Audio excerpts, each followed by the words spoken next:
you can start.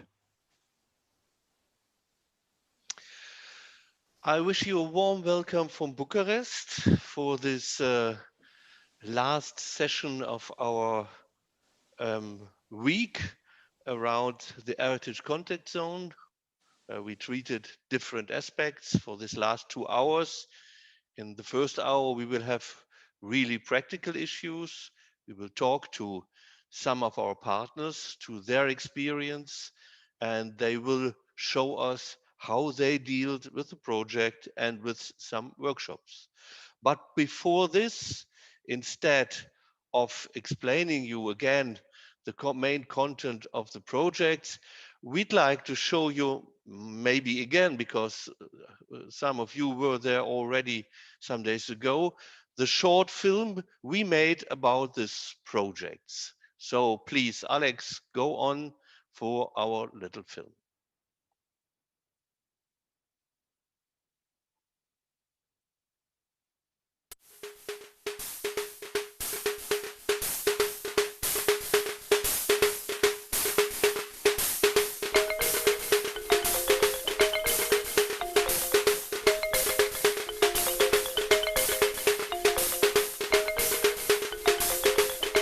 Hi, my name is Joachim and I'm the director of the Goethe Institute of Bucharest. And before I came to Bucharest, I was in Marseille, and there I was actively involved in our project. Hi, I'm Cristina Modreanu, co-curator of Theatre as Resistance project in the frame of Timișoara 2021. My name is Jasper Chalcraft. I work at the European University Institute, and I'm an anthropologist. My name is Lars Ebert. I'm a co-director of the Cultural Center H401 in Amsterdam, a historical house in the Canal District with a very particular history that ranges from hiding to a sectarian group and the home of an artist. My name is Anja Zückmantel. I work at Ezrayim Synagogue in Anja on Crete. I am Ovidiu Dajbog-Miron. I represent Timișoara 2021, European Capital of Culture. I am Andras Lukács.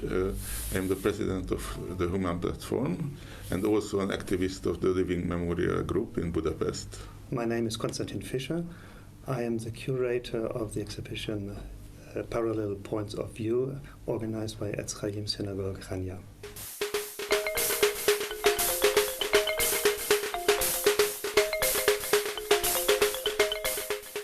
My name is Cristina Zamfirescu. I work for the Goethe Institute Bucharest and I'm in charge for the Heritage Contact Zone website. I hope that you are now much more familiar with the Heritage Contact Zone working group, and please don't forget to subscribe to our newsletter, follow us on Facebook and Instagram.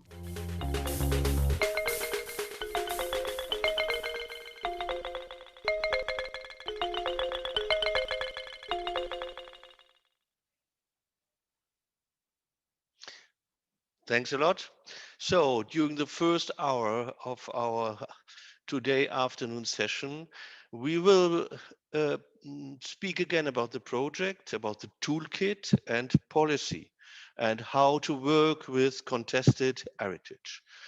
A little bit, and during the first half hour, we will have some experiences from partners of the projects, and during the second half hour, first hour, we will have a discussion about the toolkit. We will present some details and some main points of the toolkit.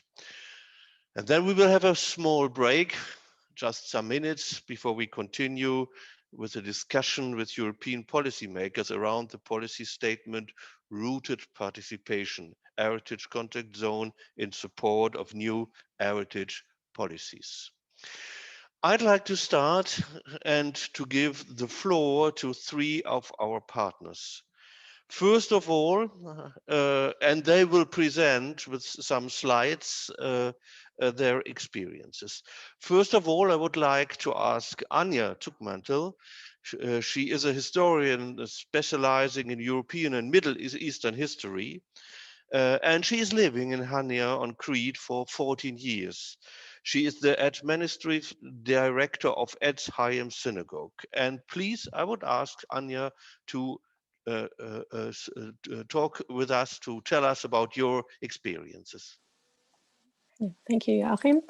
And thank you, and hello to everyone. Thank you for being interested in our project. I'm trying to share my screen here. Just 1 second. Yes, we can all see it. As Joachim said, I'm representing Ezrayim Synagogue in Chania, which is both a functioning synagogue and a small heritage organization in Chania on Crete. We're focusing on promoting research and knowledge about Cretan Jewish history, but also the multicultural past of Crete and Greece. Locally, we're contributing to a broader and more inclusive public space and perception of the city's past and present. For Ezrayim itself, Heritage Contact Zone was the first major European collaborative project that we participated in. And of course, we had a lot of added experience. We learned and were inspired by the other partners of the consortium, their project, methodologies, and also the special local context they're working in within the larger European framework. It was particularly face-to-face partner meetings that were important for us, as they allowed us to accomplish 4 major project milestones in 2 years of a very productive collaborative process. The first milestone were 4 local exhibitions, and one of those exhibitions took place here in Chania. Our topic were 10 alternative narratives relating to Crete's past and present. So that's why our exhibition was called Parallel Points of View. The next 2 milestones were the toolkit and the toolkit testing workshops, which I'll get to in a second. The last major milestone is what the project calls the setting up of a new permanent local contact zone. And for us in Chania, this meant the development of a publication of a map for walking tour through the former Jewish neighborhood here in Chania, which also includes an interactive component encouraging the visitors to reflect on their own mental map of the city. It's actually in print right now. Now, turning to the toolkit and the reduction of the toolkit, was, I feel, quite a formative activity for the Heritage Contact Zone project, as we opted for a collaborative writing approach, which meant also an indirect constant project evaluation and re-evaluation. And also had the very beautiful added side effect of a very good team building and development of trust among the partners. So we got to know each other quite well over the 2 years. I am mentioning this process because the initial conceptualization of the toolkit took place in Chania, and so to some extent we're particularly invested in this. The meeting in Chania was a welcome opportunity to reflect on the first major part of the project, which included at that point the participatory workshops and 4 local exhibitions. We reflected on the various methods we had employed, the achievements, and maybe also the errors and potential pitfalls of the project until then. After the meeting in Chania, all the project partners wrote various parts of the project, of the toolkit rather.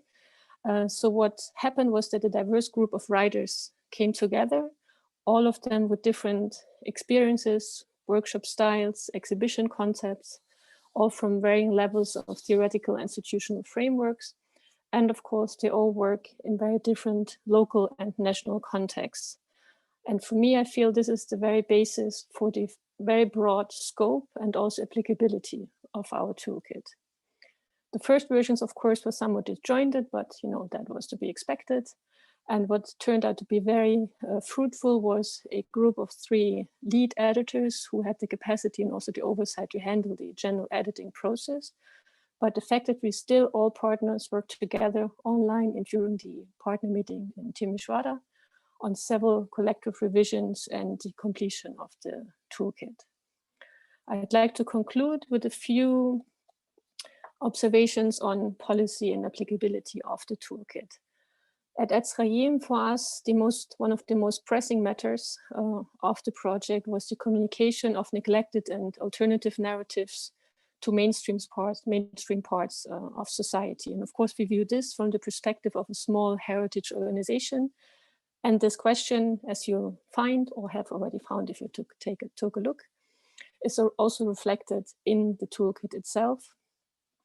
And what I'm showing you here is a slide from the toolkit testing workshop with Ezraim ran together with the Volksbund, which is the German War Graves Commission, which itself is not really a small heritage organization because it has 80,000 members, more than 550 employees, and takes care of more than 800 war cemeteries in 46 countries.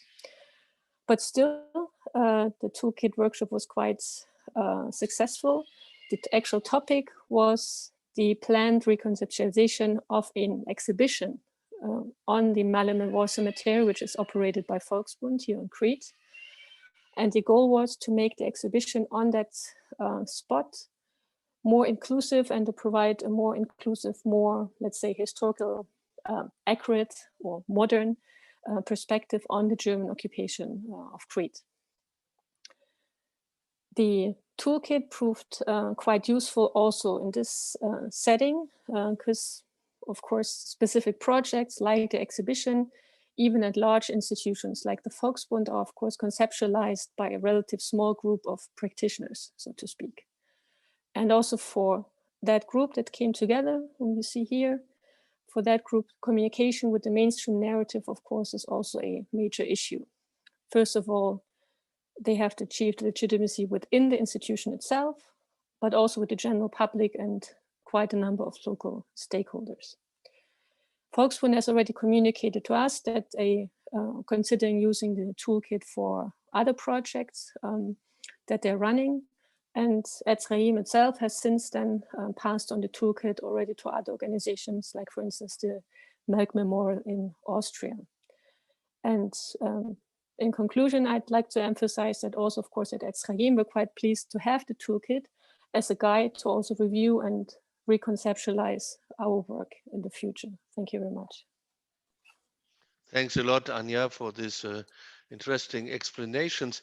May I just ask you a very brief question? You just told us about this international cooperation. Is there also the possibility of local use of the toolkit? Actually, yes, of course. And that's what I meant also to utilize the toolkit for Ezraim's work. Already have reached out when we also drafted the walking tour map for Ezraim. We've also been in touch with some local stakeholders. We're even looking into capacities to translate it into Greek, which of course, would make it easier to work with local groups, but definitely the questions that we raise and the concerns are, of course, very much applicable also to other organizations here in Crete. Yeah, so more to come. Thanks a lot. So we will shift to Timișoara, to Romania, to Cristina Modreanu. But I have to say, I don't know if everybody has knew about it, that because we had also a video from Timișoara 2021 in our film a little bit earlier, that the year of the European capital Timișoara has been postponed to 2023, so 2 years.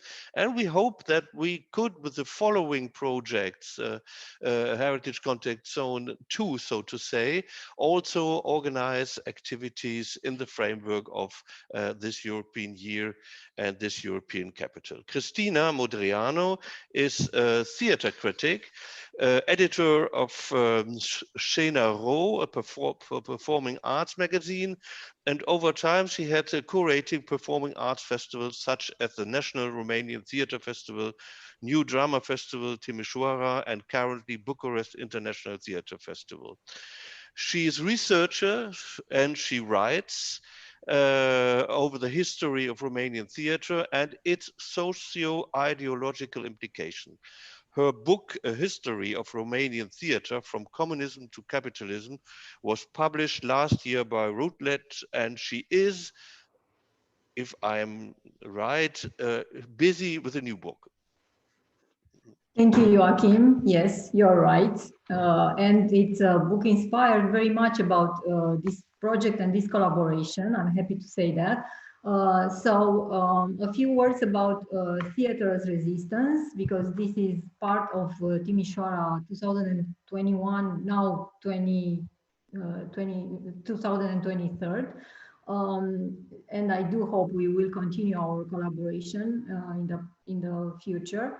I'm gonna share my screen just to show you a couple of slides here. I hope you can see it. A few words about this project called Theatre as Resistance. In talking about the past, is still a difficult undertaking in Eastern European countries, somehow a gray area that at least we Romanians are not eager to visit very often. So in opening the archives of the theaters and public institutions in Timișoara, which is the object of our project, as well as private collections and interviewing people who lived through the decades of 1960 to 1989, we tried to understand more about the forms of resistance in the communities of this city, which is a very diverse city, as you know. Romanian, Hungarian, German communities are all represented, and they all have a theater in Timișoara, which is very rare to have 3 theaters of different languages in the same city. Then we moved on to the period after 1990 because we discovered that theater is still a form of resistance today in a totally different regime and different circumstances. Asking ourselves, how can one reenact, perform, represent the past? A question we also included in the toolkit that Anja talked about, and we will talk more about it. We arrived at the conclusion that research is very important and it gives the foundation for any artistic attempt. But at some point, artists should channel their creativity and break with research and with the past in order to produce a new work able to translate for the contemporary audiences the discoveries they made in the archives. It is what we did with this performance that you can see here. It took place in an old tramway in December last year when we celebrated 30 years from the fall of the Berlin Wall. And we used actors, contemporary actors, to manipulate and present objects from yesterday, let's say so. We selected 10 objects and we told their story. Contextualizing it so that we could pass on as much information and context as possible in a short time. The script was also funny and interactive in order to fully activate the participants' attention. We also published, besides the exhibition and the performance, we also published a fanzine with translations in English, Hungarian, and German, where we included the stories of the objects and other materials, such as interviews with relevant theater people who lived in communism. The performance, the fanzine were excellent tools to raise interest and awareness of audiences of all ages, which was, of course, our point. The seniors were nostalgical and they relived the past. The younger ones were curious and sometimes astonished by what they found out. We kept everybody informed via Facebook pages and Instagram and YouTube channel, where video interviews and trailers are still available. We are currently actually inviting our followers to engage in a conversation about theater as resistance, and we offer history books for the most interesting comments as a reward. We are happy when young people ask questions about this recent past that we revisited in this project, because we feel we have a contribution to a much needed clarification. We can only clear the air if we have as many meaningful conversations as possible. And this is something we still have to learn how to do in this part of the world, where silence is too pervasive when it comes to difficult issues regarding the recent past in the Eastern European countries. Debates. We found out that working collectively on the toolkit and discussing with our partners about each of our projects enlarged our horizon regarding how to engage with a conflicted past in a meaningful way. We understand now that debates and workshops can be a heritage conflict zone in themselves, a temporary site for revisiting sometimes discomforting moments in history. In discussing the toolkit with artists and cultural workers in Romania, as we did along this project, we discovered that the ethical questions we included in the toolkit were very well received, as these people were happy to see they were not alone in their thinking about the ethical edges of working with a conflicted past. But you will find out more about the toolkit in a minute from its key contributors and editors. That is all from me for now. Thanks a lot, Cristina, for this very interesting explanations. Also for you, if you permit, just a very small question, because you're talking about theater as resistance. In nowadays, Romanian theater, are these issues a topic? Do you speak about these issues in theater pieces, I would say, or in performances? Actually, yes. It is a very active wave of people doing political theater now in Romania nowadays, and they are part of the new generations. These generations that they try to understand more about what happened in this recent past, and they cannot find it from their parents or from their schools. They are trying to find out more with theater, with a tool that is creative and investigative sometimes. And this is actually one of the most successful attempts in Romanian theater today. And it's most interesting for international audiences too. Thanks, good to know. I switch to Marie Heller, which she is a sociologist, one of the founding members of the Living Memorial, from our Hungarian partner, and also member of other civil groups like the Hungarian Networks of Academics. So an activist, if I'm right, and a searcher too. So please, Marie, you have the floor.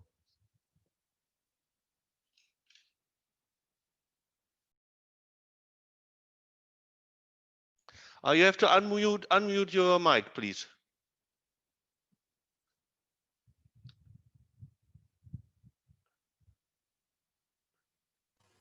Yes. Hello, can you see my slide? Okay, so the Living Memorial is a protest movement which collaborates with other civil movements in the framework of Human Platform in Budapest.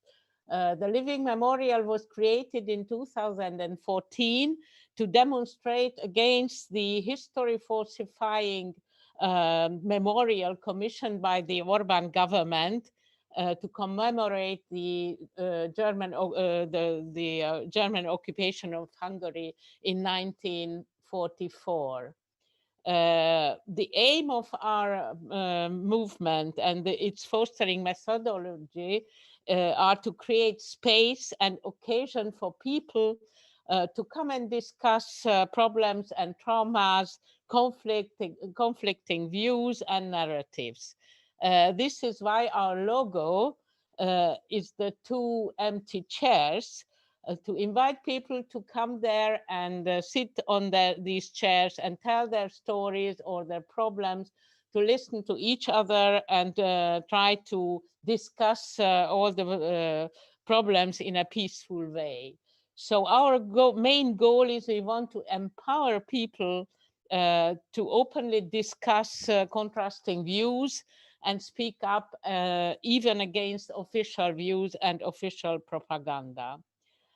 We have created a special counter monument, which is facing the history falsifying official one. It is made of a small object that people brought there, people having remembrance of their relatives or their friends who were killed during the Second World War. So this monument is still there. It has been there for the last 6 years, and there are always new and new pieces of objects that are put there by people of Budapest, but also foreign people who come there.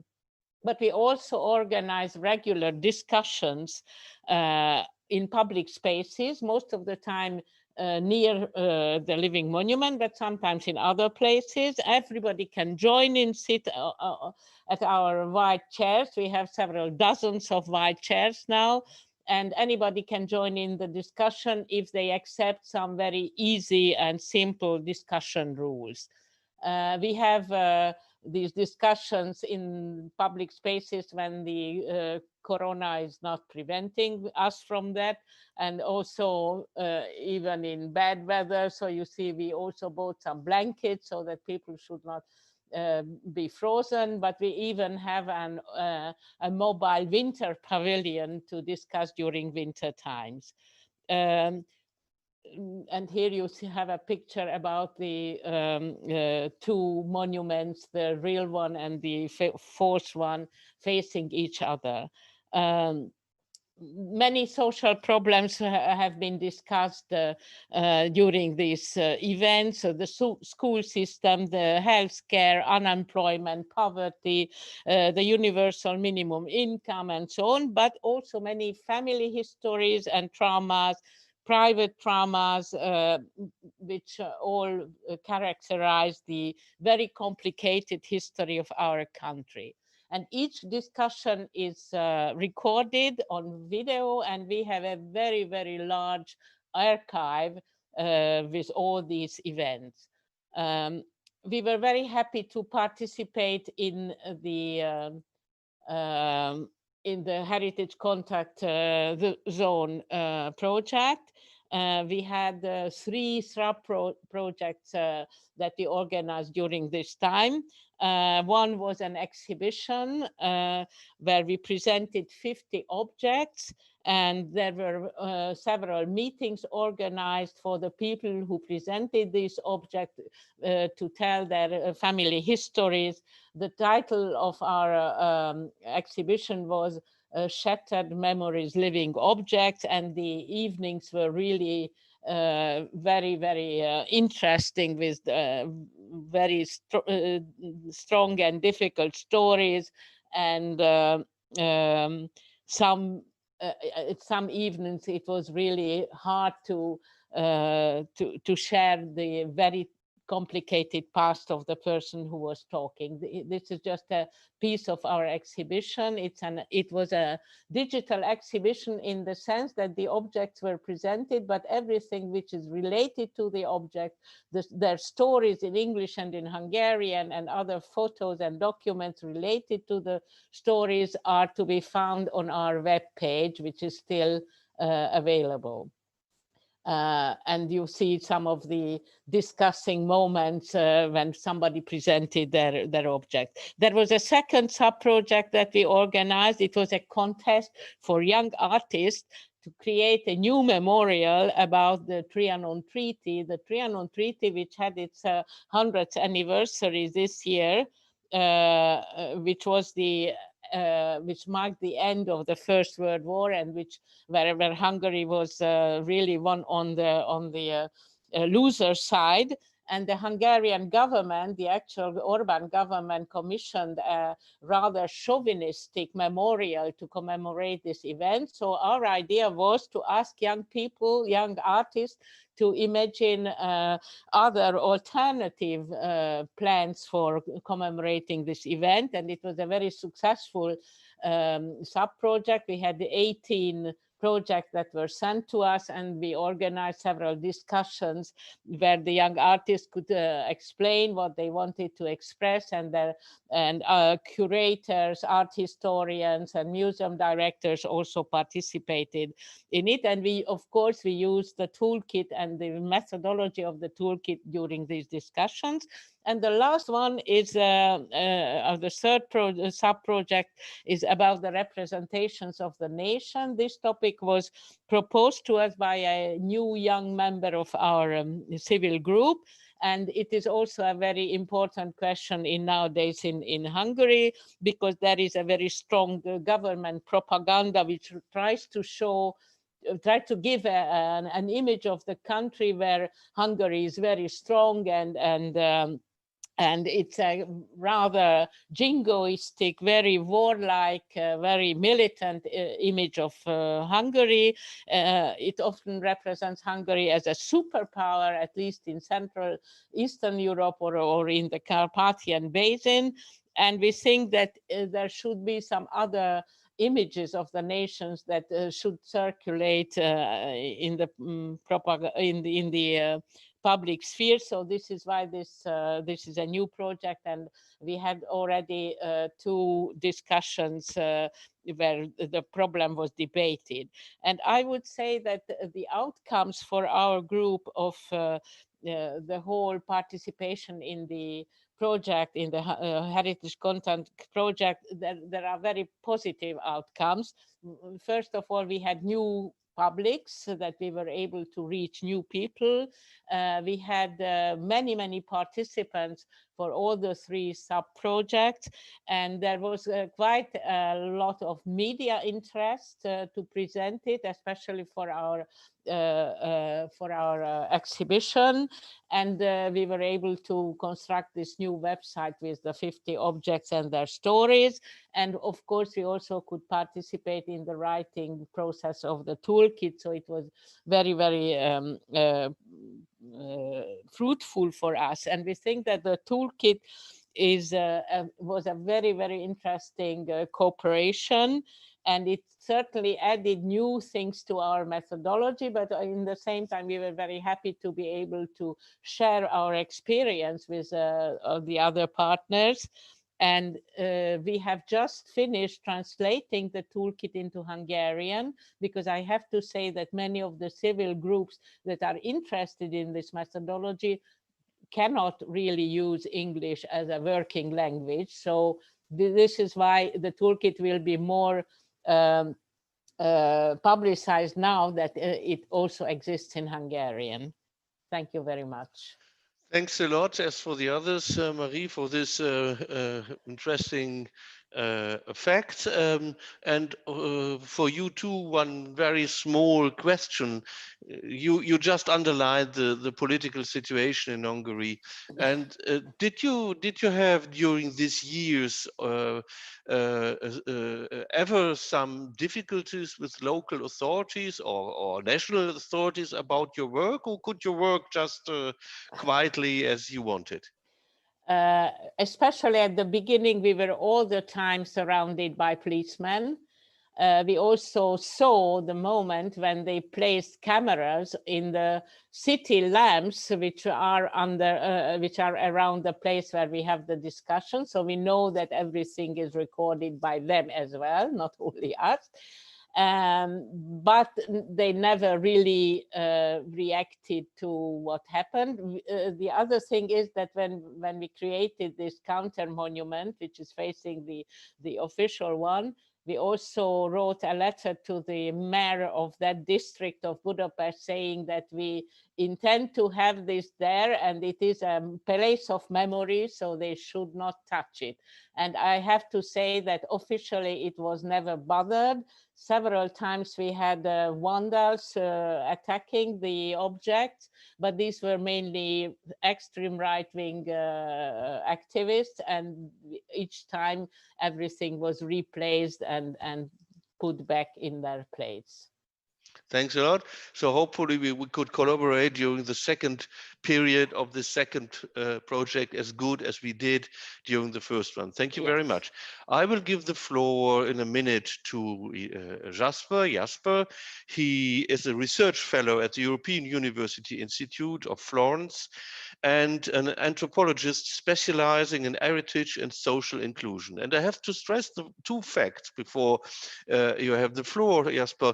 It was very important for us to have this kind of research part in the toolkit also, not only talking about practice, but also checking, so to say, our toolkit to research issues. And we had also some other researchers who has read and commented on the toolkit. We wanted to have also second and third opinions before we published it.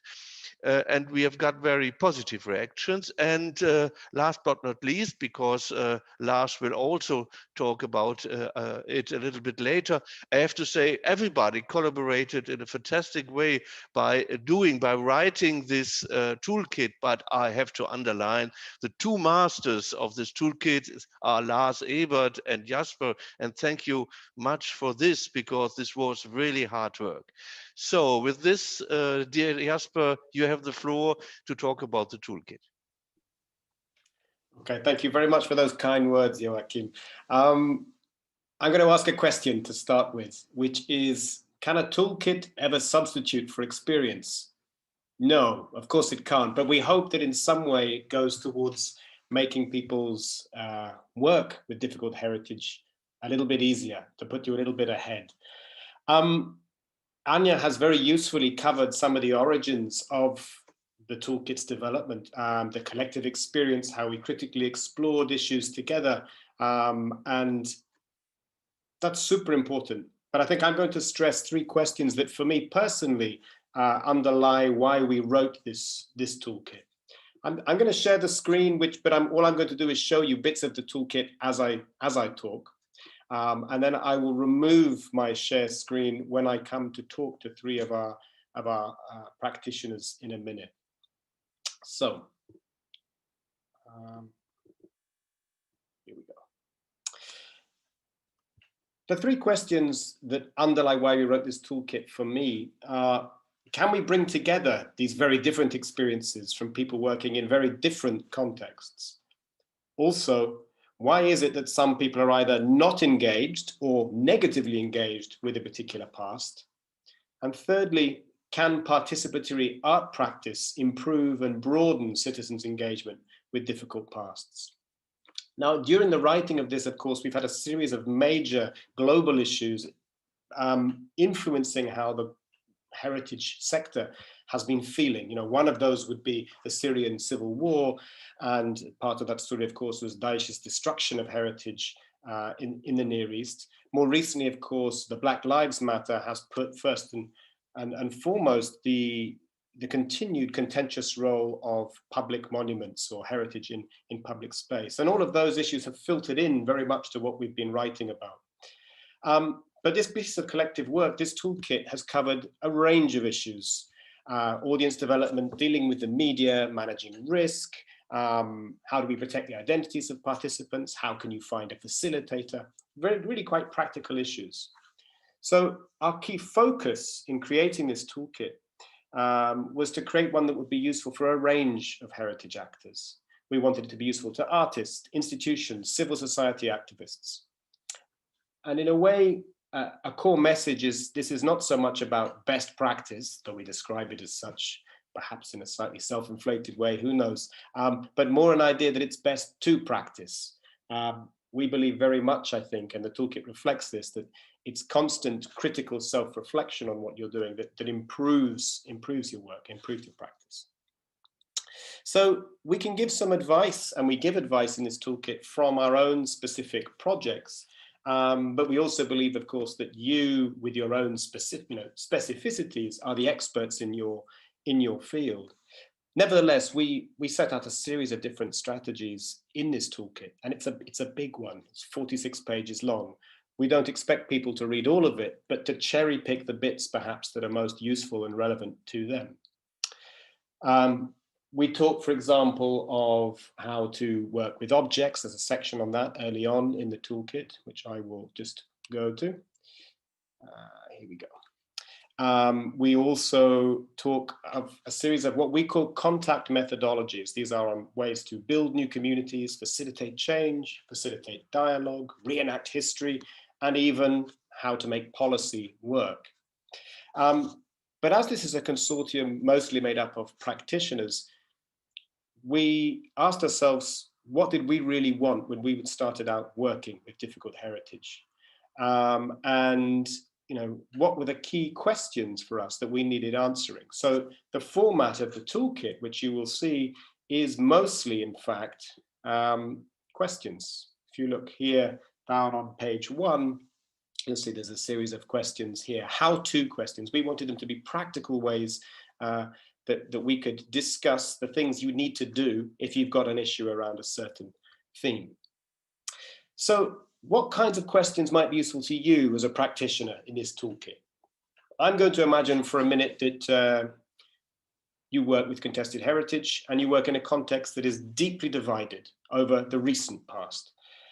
Different groups appear to absolutely hate each other. Politicians are exploiting this hatred. Religious identities have now become tied up into these political ideologies, and mainstream narratives appear to clash with the interests of minority groups whose own heritages are not represented in the mainstream.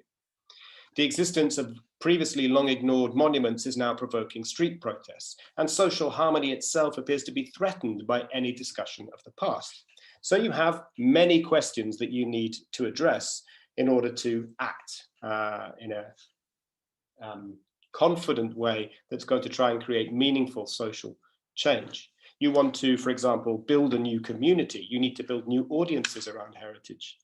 You also want to show that your work has legitimacy in order to engage as many people as possible, people from perhaps different interest groups from yourself, from different sides of the political spectrum. Also, historians and public intellectuals unfortunately appear to have made your situation worse. So what's the role then and the potential of creativity? What kinds of artistic methods can engage new communities and help establish the legitimacy of your work? So to understand more about this, I want to turn now to people that know much more about this than I do, because they're practitioners. And I want to turn first to Anja in Hania from HCZ to tell us a little bit more about how to build a new community. And I'm going to be really brutal, and I'm going to ask both Anja, Mária, and Cristina, who I'm going to talk to try and limit their responses here to 3 to 5 minutes if possible. So I'll stop sharing my screen so we can see Anja respond to this question. Anja. Yes, yeah. So as I mentioned, thank you, Jasper, first of all, for introducing the toolkit. And as I mentioned in my contribution earlier, so we're very proud of it, and I think it's very useful. Our project is presented as the part that kind of created new communities or built new communities. And that's due to the fact that our exhibition focused on 10, what we call 10 parallel narratives that relate to the local history on Crete and also the present society on Crete. And when we conceptualized this approach to an exhibition, of course, we felt a bit challenged. So would we do too much? Would we include too many groups?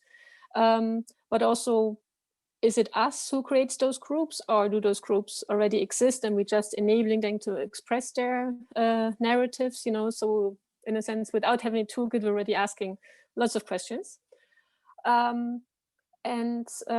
What I think the interesting part that came out of the workshop was that luckily we had a very good curator who was very rooted in local society and very rooted also in many of the different narrative or memory communities that we eventually involved in the project.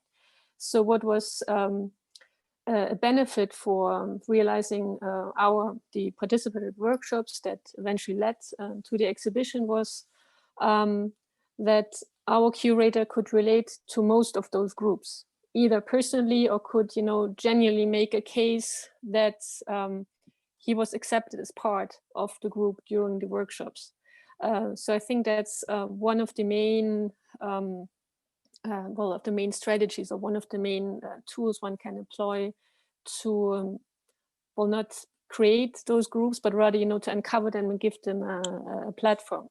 So for us, the curator for sure was one of the main catalysts, so to speak, that allowed us to create those communities. What was a bit of a challenge, because we had those 10 communities which were not all existing, so to speak. So for instance, we had one community that reflected or kind of dealt with the Cretan Caliphate, which is a historical phase in the 8th, 9th century, so long gone, and there are no descendants and no, immediate personal links to that. And so we even kind of, tried to create narrative communities that dealt with neglected parts of the history, but which don't necessarily have any immediate kind of physical reality on the ground. But all those 10 communities that we engaged in the exhibition eventually, of course, they're not necessarily aware of each other, or were not at the time when the exhibition was created. And of course, not necessarily on the best of terms in terms of competition between narratives, or maybe even, that narratives don't necessarily overlap gently. So while we made them aware of what the general project was all about, we still worked with each group individually. And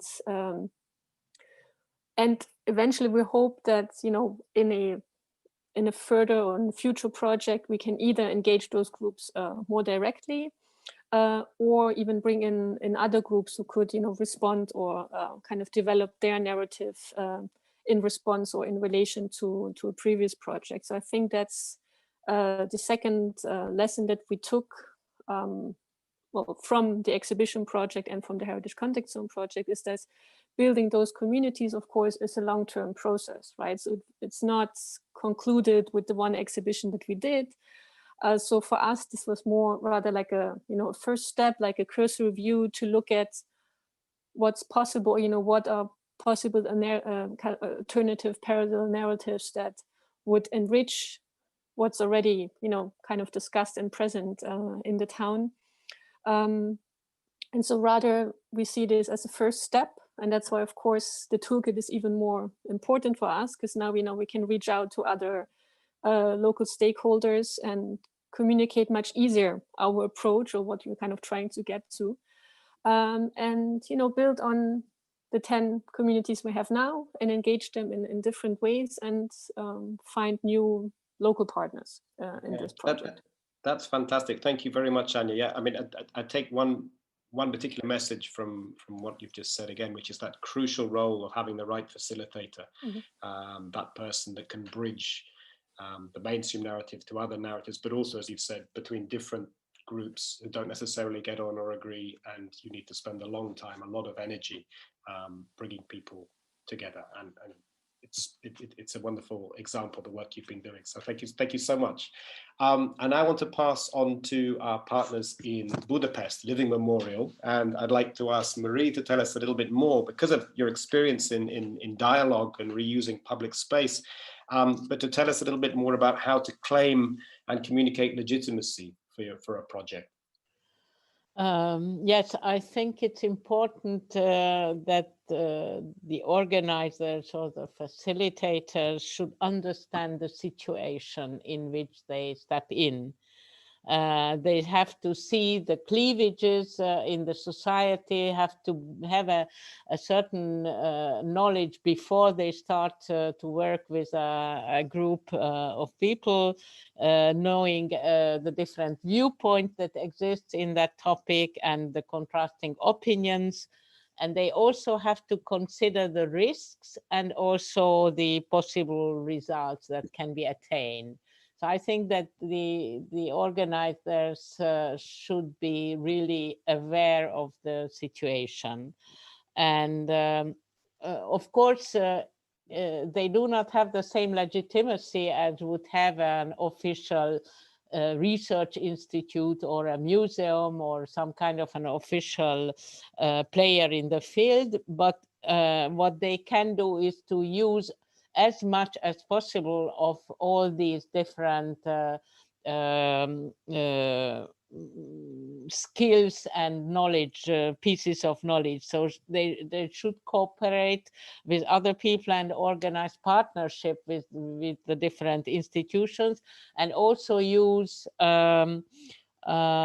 experts, so that not to take a kind of a road which leads to false answers. Or I think it is also very important to have a credibility, is to have all the different stakeholders.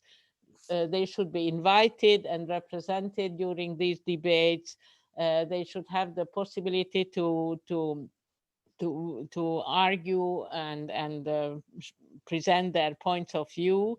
And but the facilitators should be aware again of the possible conflicts, and they should have a kind of a methodology to be able to intervene if the conflicts become too serious. I would also say that it's very important to be able to explain the problem on different levels. So it should be possible to, of course, to deal with the different stakeholders or the different conflicting views of a certain question, but they also should be able to present the whole problem to a larger public which is not always aware of what's going on in small groups of the society. And it's also very important to use the media, and also to have the media somehow to explain in advance to the media what the stakes are and what the risks are, so that the media should not give a distorted image of the whole thing that's going on when you work with conflicted heritage. It's also important to be able to explain all the causes and effects, and they should be clearly explained to the large public. And they also should use all means of presentation. So I think it's important to facilitate for larger public to understand the problem, to use different kinds of events. So for instance, the exhibition for us was a very good means for that. And especially when people came to see the exhibition, and they were at the beginning, they were a little bit astonished to see just 50 objects without anything written under or below or above them. And then we explained to them that it's a digital exhibition. So we had tablets that we could borrow to the people who came to visit the exhibition, and explain to them that by clicking on a QR code, they were able to get all the information about the object. And this was also completed by the evenings that were organized around the object, where the object the person who presented the object came and told the story, why that object was important for the memory of his life or his family or whatever. And we had really fantastic stories and fantastic narratives. And there were moments when half of the population present in the room were crying because the stories were so difficult. But I think this is also something that helps you raise the legitimacy of your work when people see that the stories really come from the heart of the person, and these are very often stories that really mark their life forever. So this is also part of the legitimacy. And excuse me, as moderator, I have to interrupt because we have still 4 minutes left. Oh, sorry. I'm very sorry. And I think Jasper wanted also to ask a short question to Cristina, if I'm not wrong. I did. Thank you, Joachim, for keeping us to time. And sorry to cut you off, Marie. Cristina, then, can you just tell us briefly about, and you have already, in fact, on the uses of creative approaches, but maybe you can expand a little bit more from a sort of toolkit perspective in answering that question. Well, yes. From what we all shared here, it's pretty clear by now, and I'm sure that the people who are listening now, they all know that it's a huge responsibility in tapping this recent or not so recent, the past, in tapping the past and creating something new. There is a huge responsibilities. We all know that archives are structures of powers, right? And there is a power and there is a risk in tapping these archives and reinterpret them for an audience. So in our experience, reenacting the past was very, very difficult, but at some point, no matter how much we did the research and we were founded in this research, we had to take a leap of faith and be creative and write a script, which is a new vision. It's a vision of the artist, and create a performance which represents also the artists involved in that. So, and of course, I think it's important to have an openness of this art of work resulted from this research, so that the audiences can have their own participation. They need to use their imagination and be a part of this experience that it's sharing the past through our performance. That's brilliant, Cristina. Thank you. That was very synthetic. And I would just like to thank all three of you for bringing alive some aspects of the toolkit, which I hope explains a little bit more to people that are participating. It's a toolkit that actually we will constantly try and improve, and will improve by working with others, bringing other people into this process. And we very much want and welcome the opportunity to help explain, if we can, and to help other practitioners work with the difficult past, to help you challenge mainstream narratives, find ways to work through contested heritage. We've been trying to broaden memory communities in the heritage contact zone to open up the past, and as I said, this toolkit is one of the tools that we hope can help do that.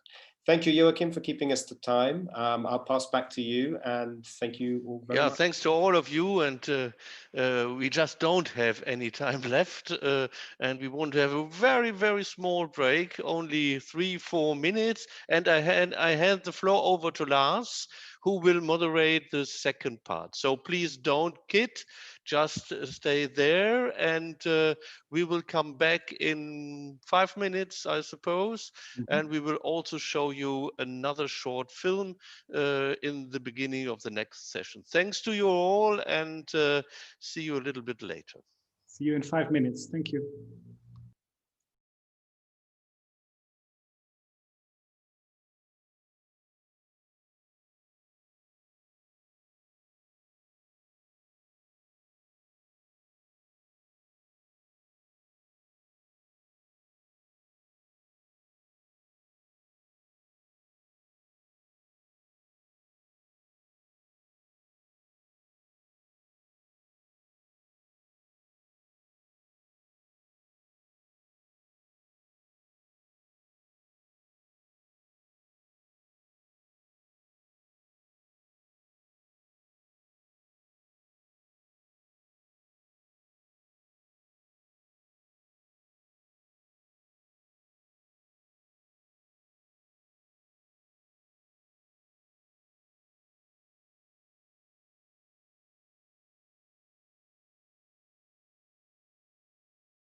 Well, when we constructed the consortium of partners years ago, when we wrote the application for the project, and I mainly wrote the application, we looked at partners that would come from the north of Europe, from the south, from the east, from the west, from different disciplines, from different sorts of organizations, but all of them would be concerned about heritage and how we can find new ways at working with it, and creative ways. Our project was about nowadays the actual perception of the famous German art movement, the Bauhaus. The history of the Bauhaus was written a little bit in a what we would call nowadays colonial way. So it was the idea that there was a center where this movement began to exist, and then the influences came all over the world. And what we are trying today, nowadays, is to show that where Bauhaus is arriving, where aspects of the Bauhaus is arriving, there is a transformation in a local and a mix with local transition and transformation, but this doesn't mean that it is less original than the origin in Germany. Theatre as Resistance is an archival research project. We try to uncover the role of the theatre in the Romanian society before 1989, and using using archives and live interviews to do so. We have a hypothesis that we need to check with our project if there was a resistance through culture and in particular through theater during the communist time and after the communist time. Then we organize an exhibition and we chose to organize it in a tram because for Timișoara the tram it has a symbolical meaning since the revolution started when all the trams in the city stopped. We worked with the curator Irina Leifer, who had found this special book, Impossible Journeys, by a Dutchman who traveled to Russia and Persia in the 17th century. Along this route, we found a lot of historic objects and made a choice together with citizens and asked a group of artists, 2 from the Netherlands, 2 from Russia and 2 from Iran, to make new works about it. And everything is about questioning our cultural perception and prejudices. The project of Ezrayim in the Heritage Contact Zone project was an exhibition called the Parallel Points of View, and we investigated 10 alternative viewpoints of the history and contemporary society in Crete. Our exhibition, Parallel Points of View, was an exhibition on 10 parallel experiences of life of people who either live in Chania or whose forefathers came from Chania and live abroad nowadays. The aim of the Living Memorial is to highlight the historical remembers of the last 100 years in Hungary and in a wider era. As the only academic partner in the Heritage Contact Zone project, our role is to try and find a way to bridge what's been going on in academia, academics who've been researching heritage through many different disciplines, and bring that together with what practitioners have actually been doing in the field and understand more about their particular struggles and challenges and the ways that they meet them. For us at Ezrayim, it was of course a very interesting and engaging experience to work with partners from all across of Europe. So we had a nice networking experience and also got many insights into the challenges of working with contested narratives, contested heritage in other places of Europe. For me, it was a very interesting experience because I got in contact not only with cultural managers, but also with practitioners from other fields, museum studies, from cultural policy specialists, from the academia. The experience of being part of the Heritage Contact Zone and this international consortium has been fascinating in many ways. It's revealed aspects of European heritage that are far more complex and nuanced than I'd originally thought or suspected, but also reveal many more commonalities in our collective experiences and how we can find ways to overcome the difficulties that too often have divided us as societies.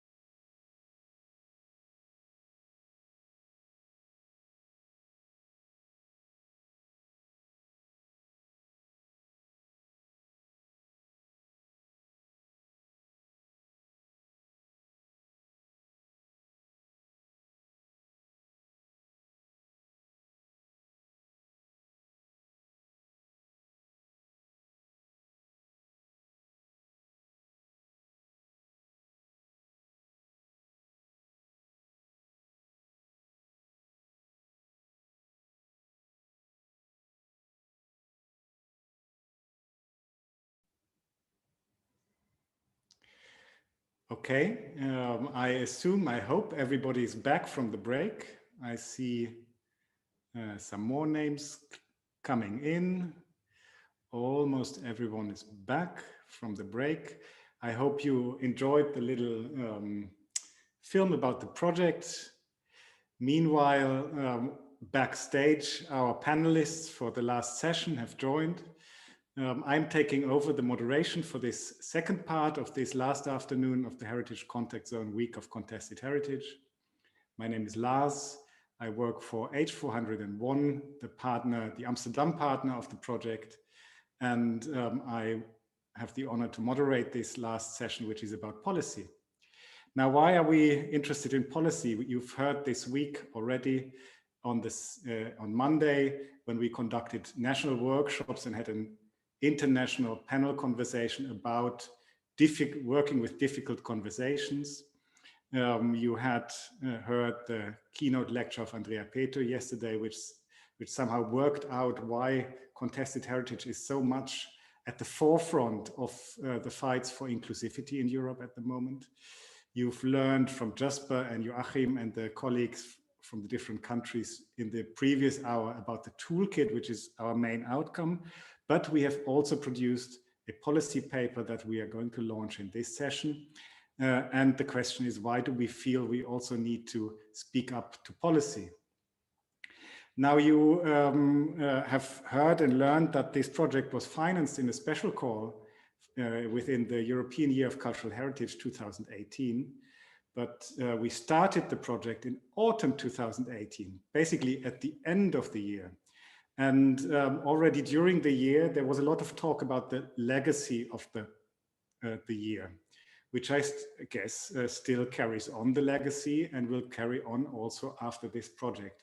And I think it's a very legitimate and important question to talk about the legacy, because it addresses the sustainability of a project and basically assumes that it is not a one-off exercise that we do because we find it momentarily important to do that thing, but that we think in a longer term perspective and also think of how we permeate with our work all the partners and sectors around us. I think maybe it is helpful here to introduce the image, which is well known to all of you in the cultural sector, I think, the image of the ecosystem in which we work. I think we very much strive in our discussions in the last years as a sector to be recognized as institutions, as projects, as individuals that work in a rhizomatic way in which we are not isolated in what we do, but in which we relate to partner organizations locally, internationally, to funders, to suppliers, to industries, to other artists, to our audience, to communities. We feel we are very much embedded. And I think from that feeling of embeddedness, we very much understand the thinking of a legacy of a year, because it means that we recognize that there is a network on which we impact and which we want to collaboratively establish. So it carries our work in a very broad way. I will lift the tip of a curtain from our policy statement now already and share for a very quick moment my screen to show you this little highlighted quote on the second page of the policy statement, in which we somehow demand, that's maybe a big word, but we formulate a need to strengthen participatory methodologies, intercultural mediation, and thirdly, new evaluation frameworks to measure social impact and engagement. And I think all of them relate to this sustainable ecosystem that we want to foster and that we address with the policy statement as well.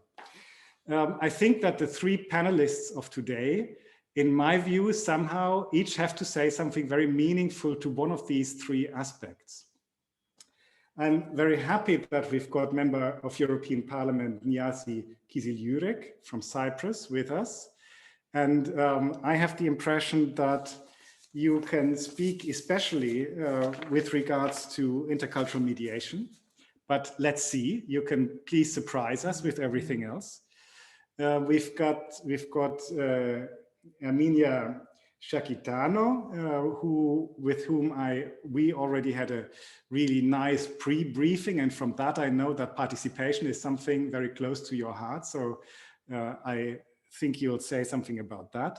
And we've got Pedro Velazquez, head of unit of Creative Europe. That is the funding body, which makes it possible for us. And I know that we are in a very tricky situation, but a very exciting situation, that the MFF is being blocked at the moment, the multi-annual financial framework of the European Union, but hopefully it will be unblocked as of 10 December. And then we are all kind of very keenly awaiting the new programs. We already know that Creative Europe has almost doubled its budget if everything goes forward. But will this demand for new evaluation frameworks and new impact indicators and all these participatory and more network-related aspects of our work be recognized in it or not, is a question which we await with great excitement. So I'm really happy that Pedro is with us to talk with us about their work and their preparations, and maybe also tell us a little news already that is not public yet. Maybe we can trigger you to that. I know from Niyazi that he is a member of European Parliament. He's a professor in Cyprus. He's a dean of the department. His field is the political history of political relations between Turkey and Cyprus. I think from your Cypriotic experience, you are very accustomed to contested heritage, to heritage and conflict. And I think the situation that Jasper has sketched as a potential situation when he talked about the toolkit is a situation that is very real for you. And dialogue between conflicting parties when it comes to identities that derive themselves from heritage is something that is a very everyday reality to you. Can I ask you to share a few thoughts with us as the first one to go? Not longer than 10 minutes, please, about your work reality on Cyprus.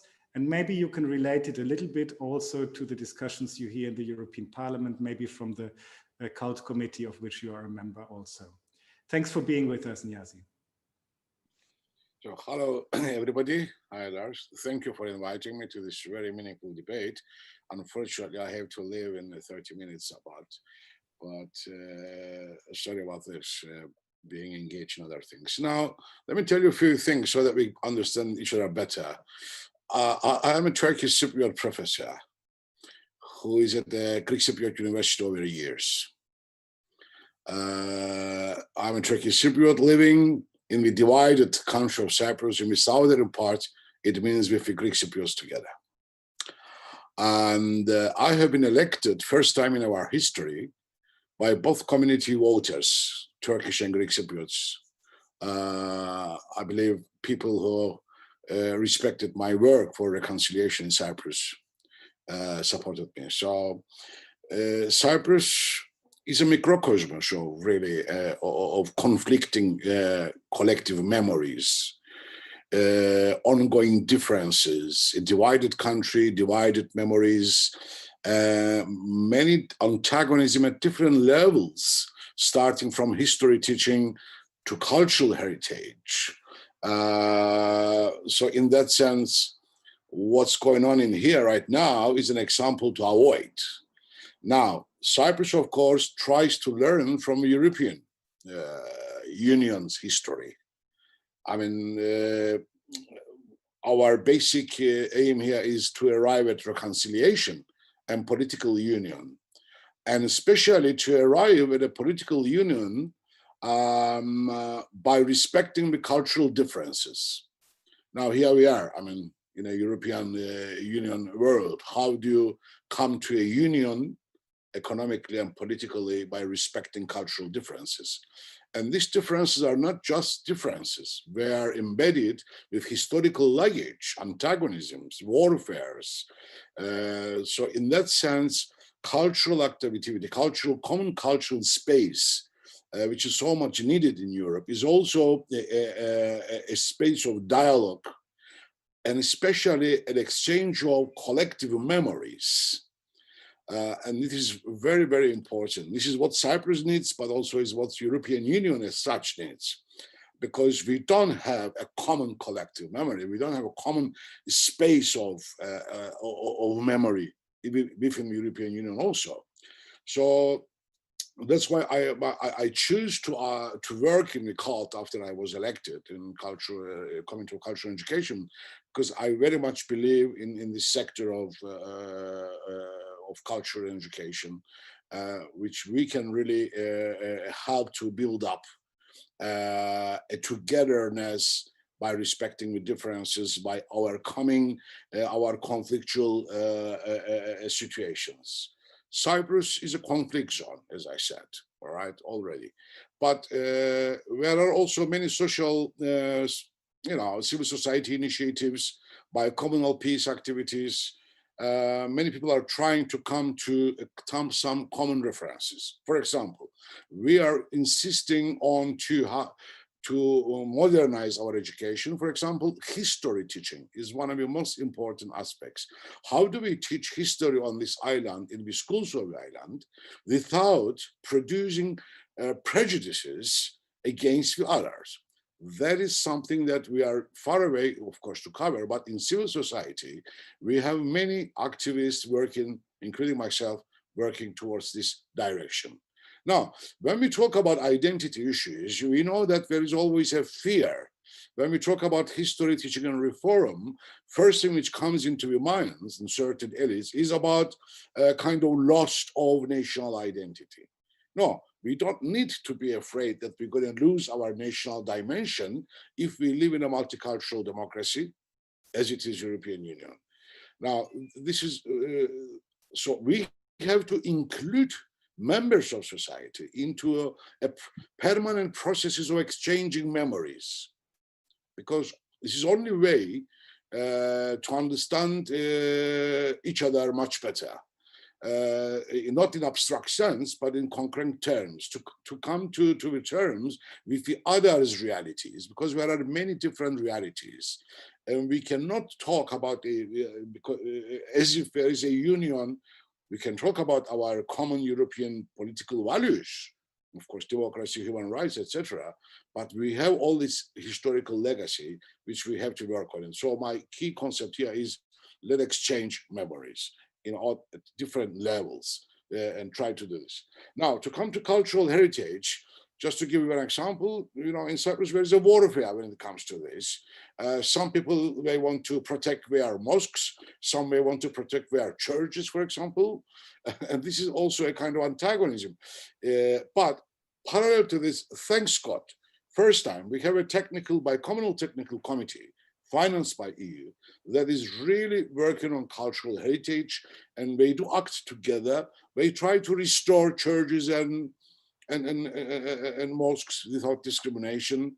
They try to respect the cultural heritage of each community, each national group, without discrimination. But then again, this is an initiative rather supported by EU and not by Cypriot themselves so much. So, but how can a divided Cyprus arrive a peaceful coexistence in respect to the difference? That Cypriot question, if we focus on it, it's a European question. How can European Union, with so many nations, differences, once upon a time in warfare, once upon a time in dictatorships, now coming together around a united market, but not necessarily in a united cultural area. And I wished, as a member of the parliament, to emphasize here that European Union should focus more and more on culture, and not in a homogenizing way, by digging into the differences, respecting them, by exchanging memories, and because what will create the European consciousness, which is so much needed for living together in a union, is exactly this, at the sphere of culture and education. And this is what I try to do in Cyprus. At the sphere of culture and education, I try to contribute to a kind of a consciousness which allows to respect and be next to your neighbor without prejudices and respect the difference. Mm-hmm. That would be my first introductory words. Thank you very much, Niyazi. I'm glad that you also mentioned the the unity of Europe in culture, because I think this is a notion that we've talked a lot about in our project and problematized it also. And there's a slogan that you will all maybe be familiar with also, that was very key for us project partners, that we liked to talk about the Europe of becoming rather than the Europe of belonging. Now, when you say, you know, we built up churches as well as mosques, and those are really tangible examples where I can say, oh, I feel I belong to this mosque, or I feel I belong to this church. But the dialogue between conflicting parties is more the area where we can say, well, we are working on becoming something, and the process is more important than the solution. Do you have thoughts on how this focus on the process can be made attractive for broad groups of citizens that rather want to belong? Yeah, this is where actually I bring in the concept of exchanging memories in a permanent way at the different levels, starting by school education, but also by using all this from Erasmus to Creative Europe, different projects to insist on that, because it is one thing to be in a union because we are some economical profits, etc., etc., etc. But it's another thing to be part of a cultural environment, to belong to that, and at the same time to be in a process of becoming. That's why that more than elites like states coming together in council deciding about economic and political issues, we went with citizens of European Union to be more active, to get to know each other better, to learn more their own languages. Language education, multilingualism is very important. Also to have more translations, for example, with literature, especially those languages which are not so first languages in the world, English, French, and German, outside of that. So, and mobilization in that sphere, because this is where we have to work more, I believe, in the sphere of culture. Otherwise, we will not have the conscience of European citizen, and we will not becoming in the process, because we are not becoming. But we see how still nationalism is strong. We see how national consciousness even is stronger than any European form of consciousness.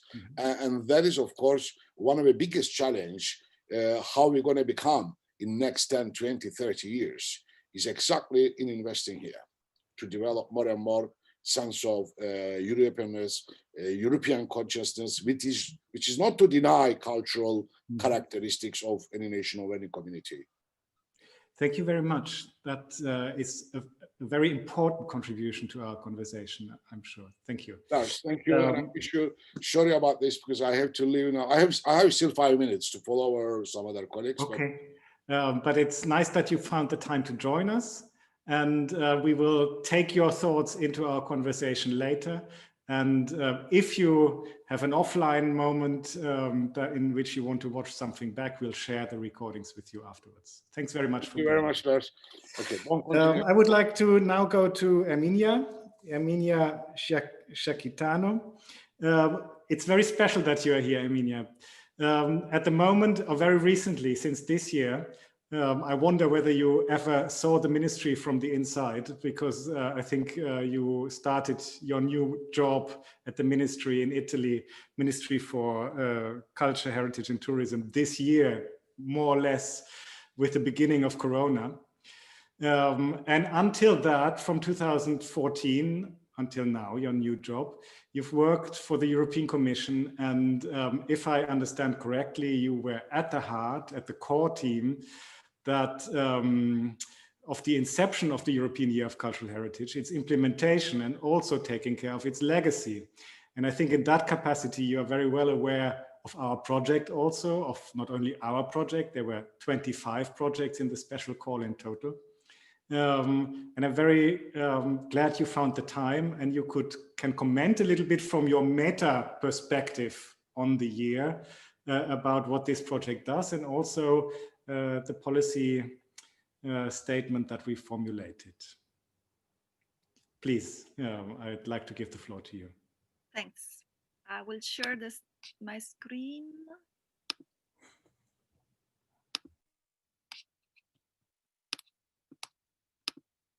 Is it okay? Yes. Do you see the presentation? Yes, we can all see it. Thank you. Okay, thanks. So, just a few. As I played this double role of contributing to policy making at EU level and then now working as a policymaker at national level. So just a first consideration on the outcomes of European Year of Cultural Heritage. Well, it worked. There's no doubt that we have a new, more strategic approach to cultural heritage in Europe, that some key principles are well rooted, at least at European level. The integrated, holistic, people-centered approach, the concept of participation at the heart of everything we do. It is clearly stated in the European Framework for Action on Cultural Heritage, and also the idea that quality should be assessed, quality of investments, quality of interventions should be assessed not only from the point of view of experts, but of people and communities, as it was said before in the presentation before. I think that the participatory approach worked very well at European level. So the year is a demonstration of how to produce much more impact in terms of social and economic impacts if you work together. The different directorate general, the different levels, working better with the civil society, engaging the civil society, the national representative. It is a very good exercise, and it worked very well. But as it was said before in the chat, Europe is a never-ending work in progress. And I think that one of the also important aspects of the European year is that really I perceive now how much is important, and as an important legacy, the fact that we have launched this idea to launch a debate on the relation between cultural heritage and European values. And at the very time, maybe we were not aware how this could have been really important, especially in the wider discussion. So the Heritage Contact Zone is a concrete result of this idea, and also the fact that we were aware that such a deep reflection could not be done just wearing the pink glasses, because the controversial side of heritage is there, and we've been discussing before. It's there.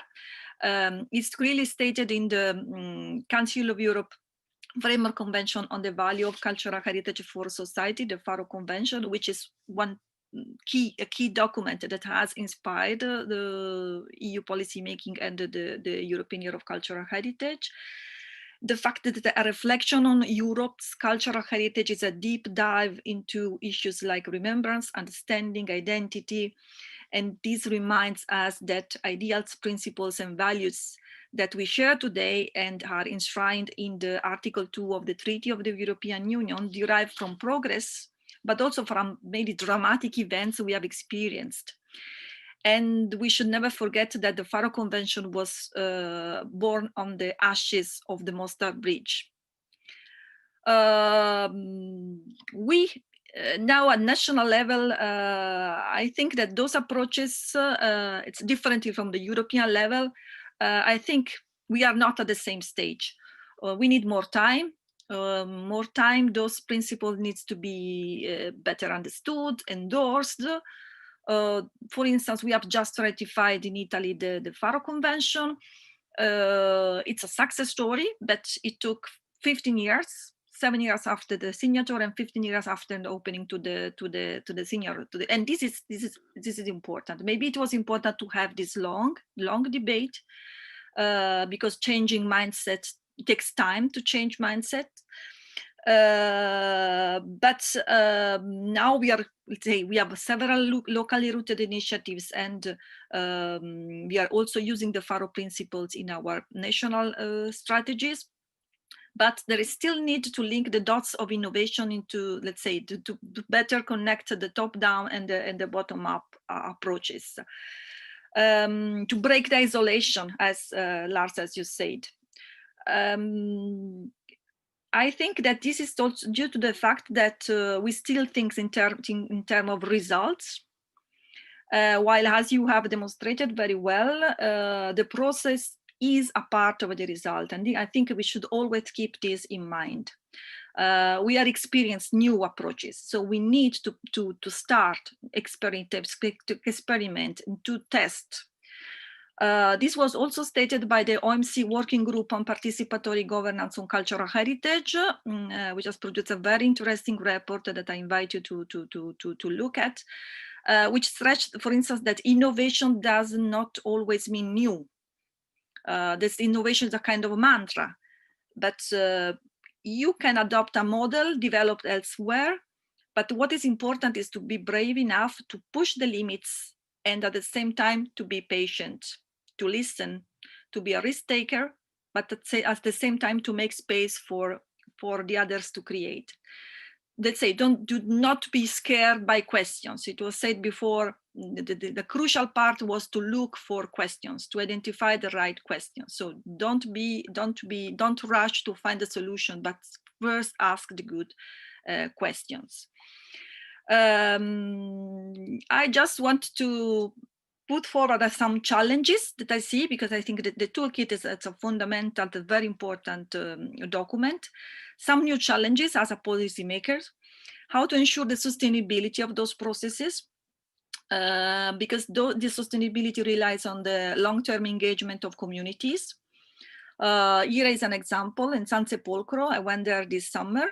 And despite the pandemic, the community decided to organize their yearly event, the Palio della Balestra, at closed door, without tourists, because it was too important for them. It was too important. They will get all tested for COVID, and they say it's for us. We as a community, we want it. We cannot afford we cannot do this event for 1 year. So there is an urgency. And so what is the recipe when you, as activators, you dialogue with communities, you open these doors of this controversial debate, how you ignite the fuel in a way that this fire it's kept alive. I think this is very important. Do we always need those activators, or we can find a way to make those communities, okay, say, independent, no, and start to continue this critical thinking independently?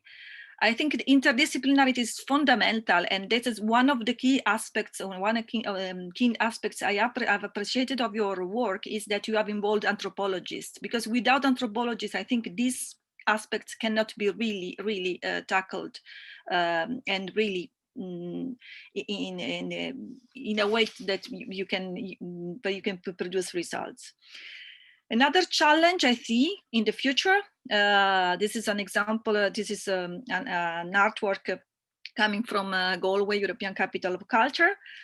We are now well aware of the need to promote regenerative approaches through culture, especially in remote areas, and the role of activators. But the pandemic has created generated a big issue. So created a barrier between the activators and communities.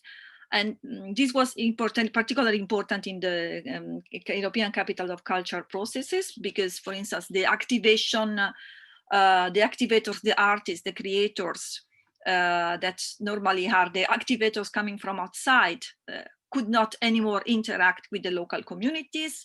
Let's say the local activators, those operators who wanted to open this discussion with the community, to make them reflect on the importance to better understand their past, to build a future, again were stopped.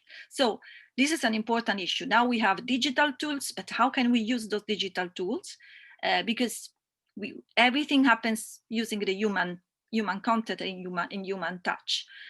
Another important issue, just to provoke the debate, how we deal with the fact that the digital world is non-territorial. So new communities, we mentioned the new communities. Those new communities seems to also that through the digital world that there are new communities that start to be created and to behave.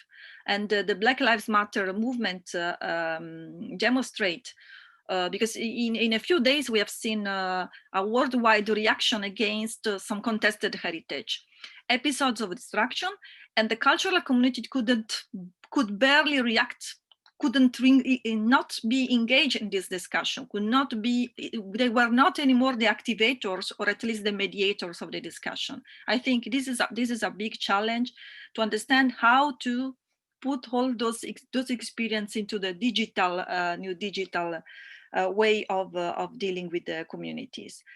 So this experience is fundamental, because without this reflection on the toolkit, I think it's impossible to walk the digital dimension.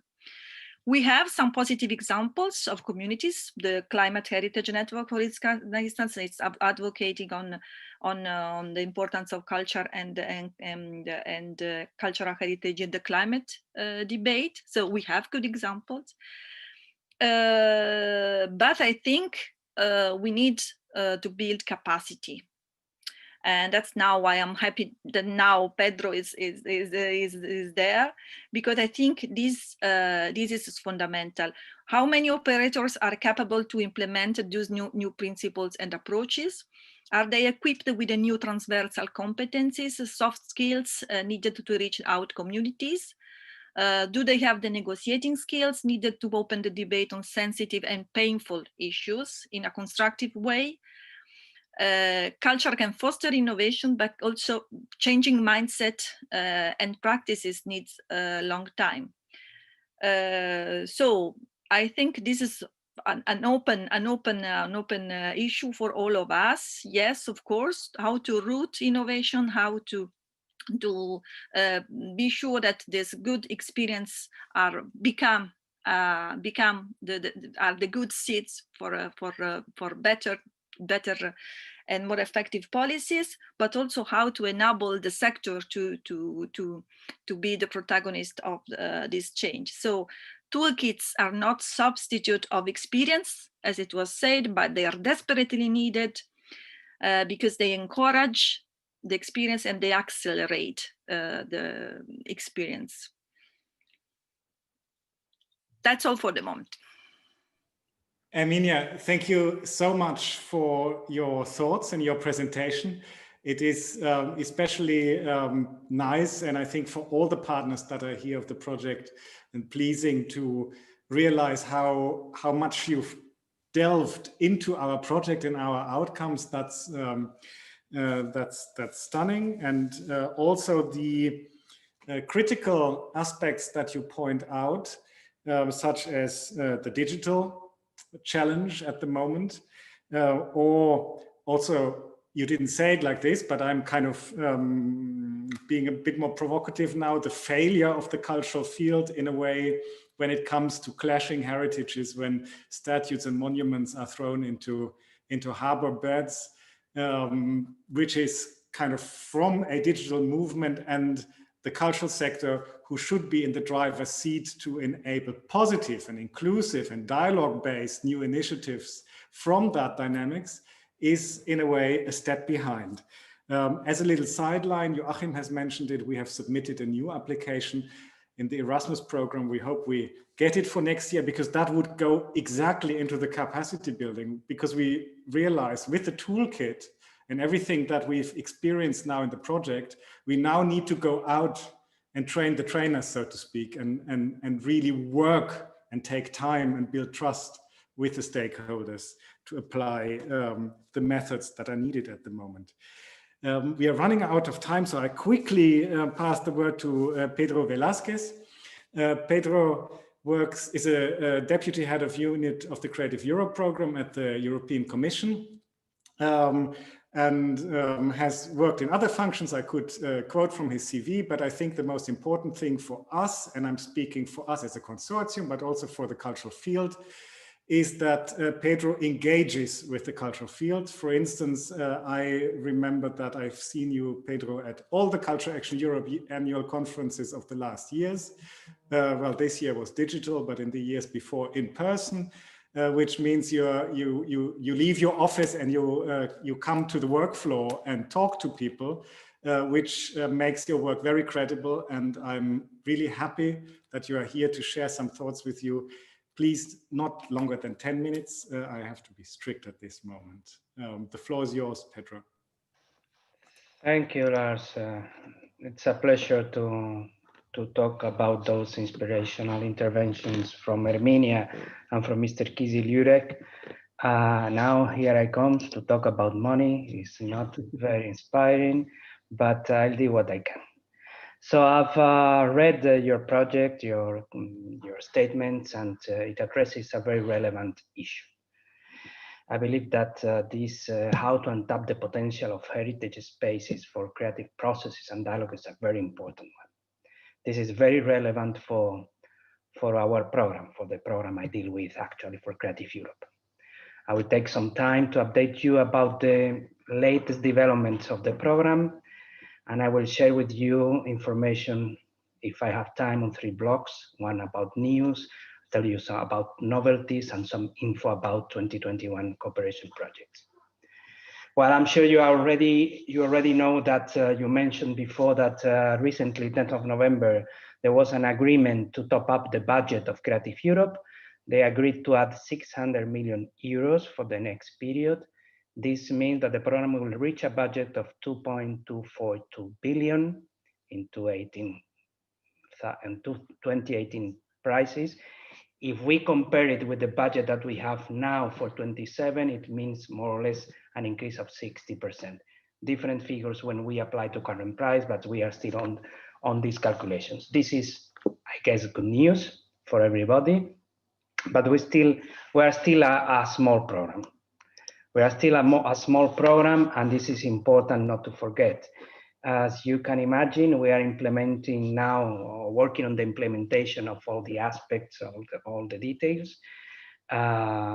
We are focusing, of course, on the 2 main objectives of the program that I always like to remember because they do not change. One is to promote European cooperation on cultural and linguistic diversity, as well as cultural heritage. And the second, reinforcing the competitiveness of the sector. So those are the 2 objectives, and all the initiatives of the program, this is also very important, are fully aligned with the new European agenda for culture.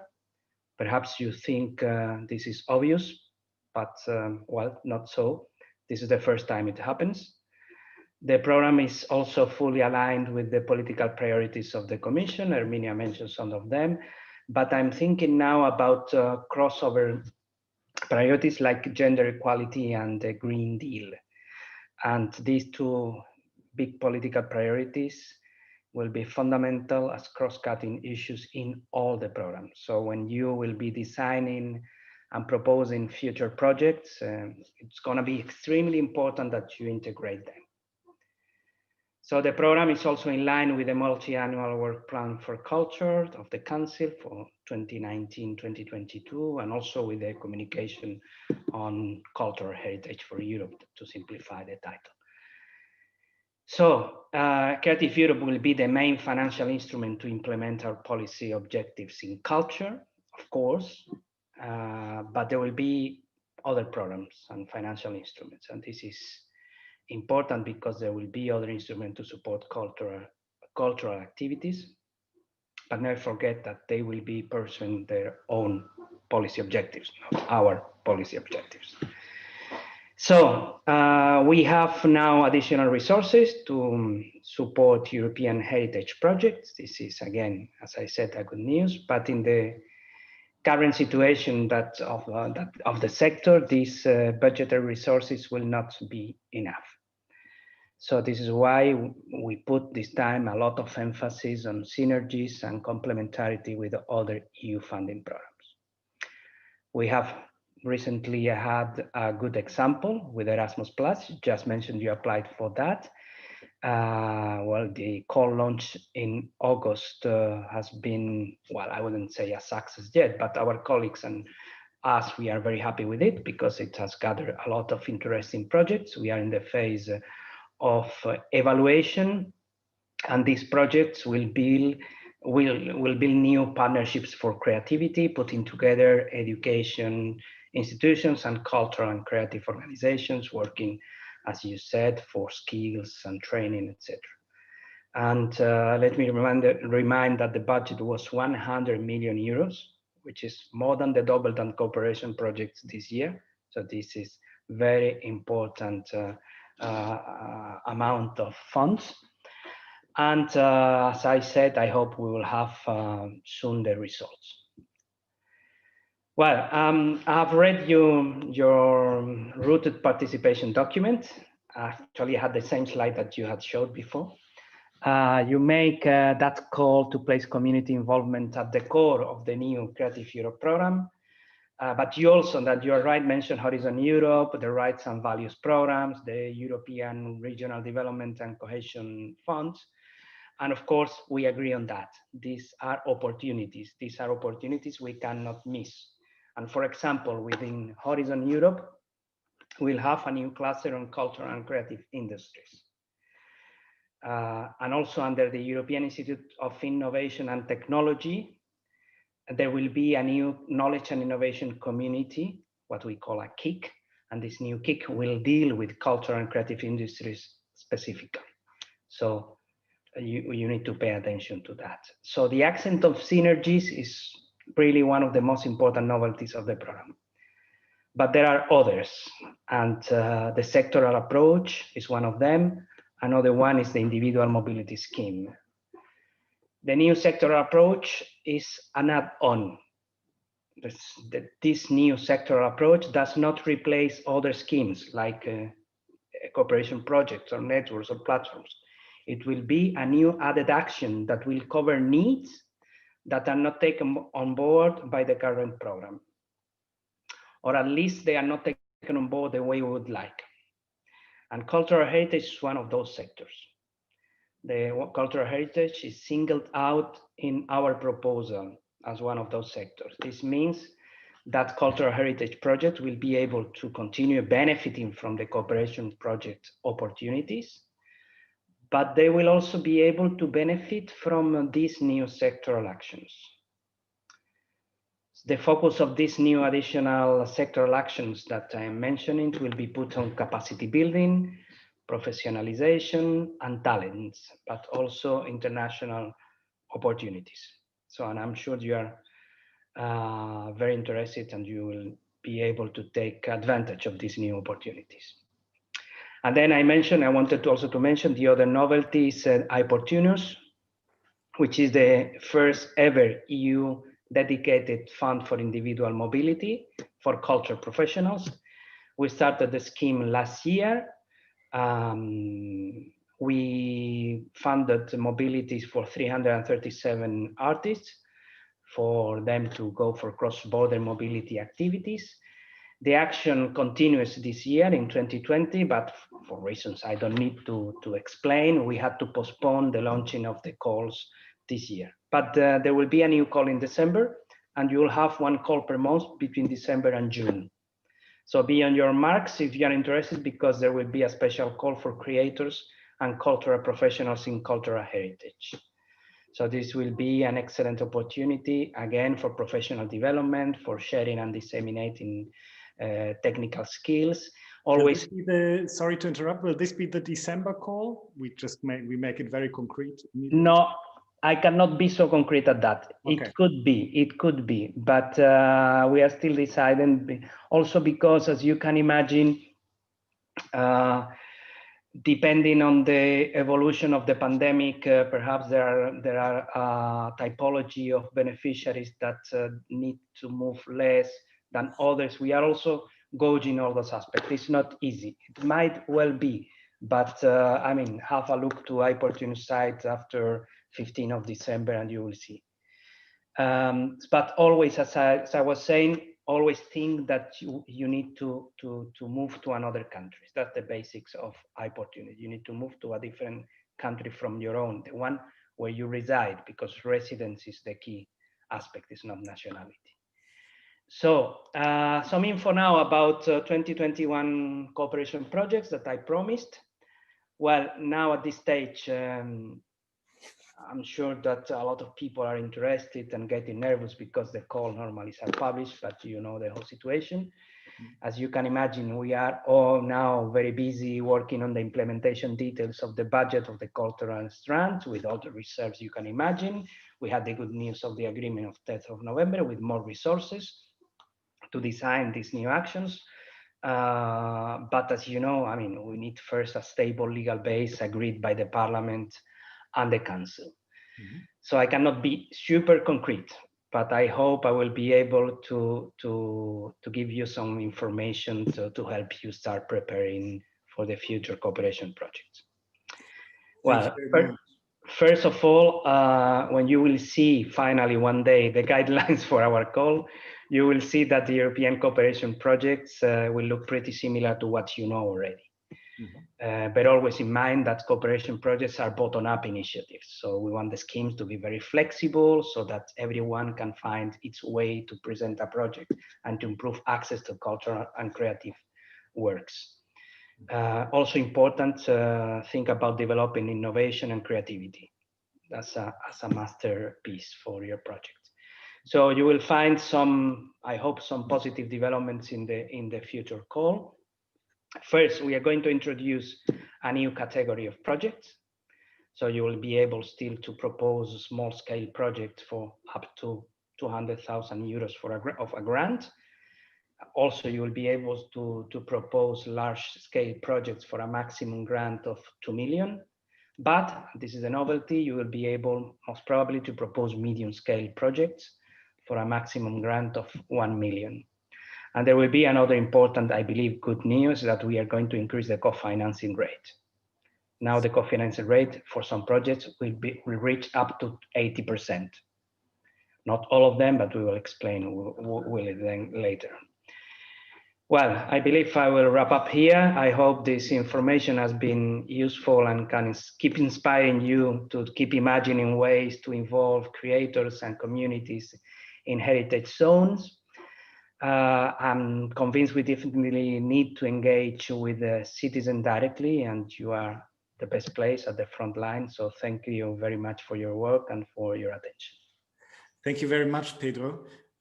This is really very interesting, exciting insights into your working process, so to speak, and the new sort of projects that will come, but also the diversified other calls, the bigger amount. All of this is really good news. We are running out of time, so it won't be a real conversation, but I have two questions, one for each of you. First, Pedro, as you've been speaking, to get back to the insights of our project and to maybe not so much look at the sort of new calls and the budgets, but more on the procedures and the structure that you want us to live up to in the applications and in the reporting. I would like to come back to the indicators of impact, which is a really burning issue for our field. We've said earlier that a lot of times, and especially in this dialogue-based heritage work, a process is more important than an outcome. But that requires a different sort of indicators and a different sort of reporting and a different sort of measuring success. Will you look into these procedures in the forms, for instance? Well, you know that in the legal base there are a set of indicators that are proposed. They are pretty much simplified because, I mean, in the end we need to compare things that are comparable and in a simple way and be able to report it. The most difficult way always in indicators is to define qualitative indicators. And I know there is well-advanced discussion now in the trilogues, in the negotiations of the legal base to include also some qualitative indicator. At this moment, I cannot say much about it because text is very unstable. But I believe that that's something that that the co-legislators and the Commission are really working on. Okay, thank you very much. Erminia, maybe this is a nasty question I'm asking, so you can ship it around with your answer. But seeing the fact that you've worked for the Commission for so long, and now you are at a national ministry, and yesterday evening, I don't know if you had the opportunity to follow the keynote presentation from Hungary, there was a really political, almost plea towards Europe and towards the cultural sector to, if you work in illiberal states or if you work with heritage and nationalism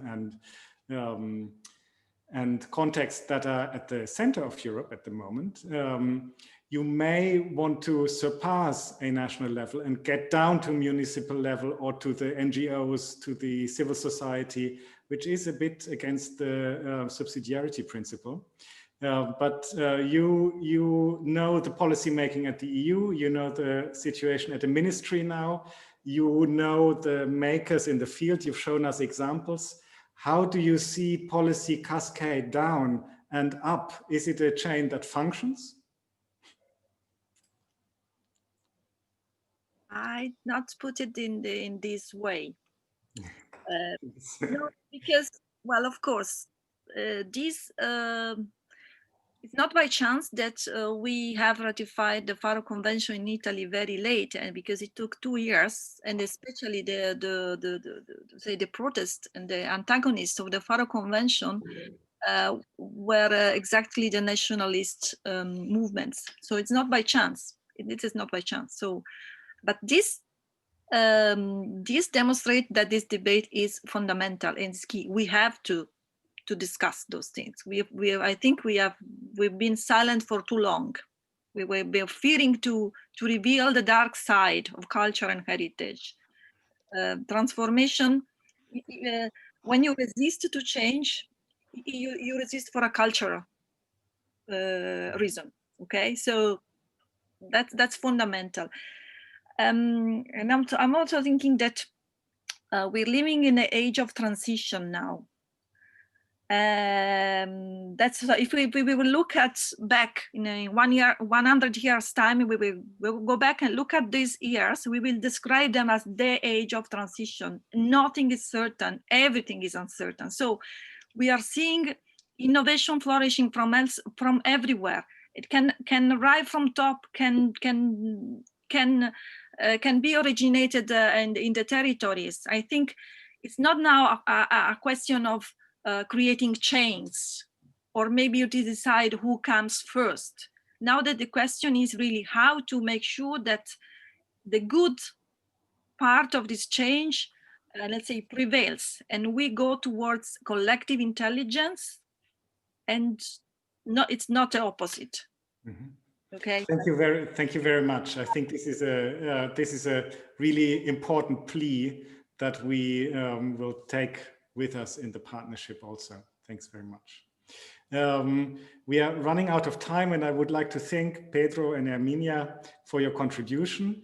To end the session, I would like to formally launch the Rooted Participation policy paper, and I will do that by sharing my screen and reading you a last bit from it, and leave you to find the full paper on our website.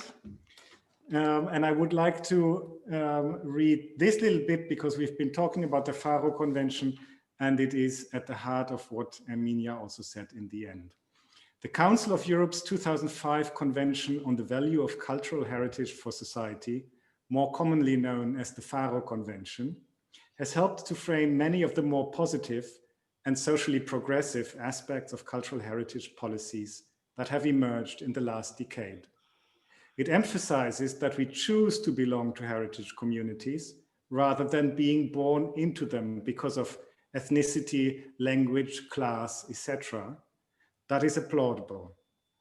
The 2018-19 Faro Convention Action Plan further defines these heritage communities as, quote, self-organized, self-managed groups of individuals who are interested in progressive social transformation of relationships between peoples, places, and stories with an inclusive approach based on an enhanced definition of heritage, quote end. This pushes heritage away from being appropriated for identity politics and rather to help build more inclusive and open civil societies. And I think this is what our whole work is about. And with this, I want to express the hope that at least this one-pager document we formulated will be spread broadly, not only within the policymakers, but within the sectors and those stakeholder groups that are engaged in advocating new approaches towards more inclusive societies. I want to thank all participants for being in this online session despite the tsunami of online sessions. There was a great attendance and a great active attendance also. This is very hopeful. I want to thank the panelists. I want to thank all the partners from the Heritage Contact Zone project for so actively shaping these sessions and engaging. And I'm already a little bit sad to wrap up the project now, but full of hope that we can continue in a new cycle in the next year. Thanks very much for watching, and please get in touch with all the questions you have about the material you'll find on our website. Thank you. Thank you. Thank you. Thanks, everyone.